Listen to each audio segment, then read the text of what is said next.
Good morning mga kababayan, this is Chan sa Magsakanggala. Marami nang nagtatanong kung atin daw yung Lazada, Shopee at TikTok. So okay, ganito, wala akong Shopee, wala akong Lazada, meron akong TikTok pero hindi ako naglalagay ng yellow basket.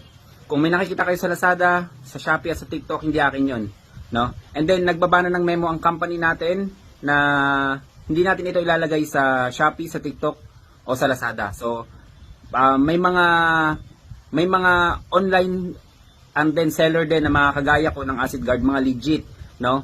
Pero ang process talaga namin is payment first talaga. And then hindi namin ilalagay ito sa Shopee kung saan man dahil maiiwasan natin ang paglabas ng mga fake na mga item sa ganitong paraan para secure yung item natin at secure yung company natin para siguradong hindi tayo magkakaroon ng copy or clone, no? Para talagang authentic talaga yung mga mabibili nyo sa aming Acid Guard Stone. So yun lang mga kababayan, at ulitin ko, wala akong Shopee, wala akong Lazada, meron akong TikTok pero hindi ako naglalagay ng yellow basket doon, okay? So ingat kayo palagi mga kababayan and stay healthy. Ako si Chance at ako Magsakanggala.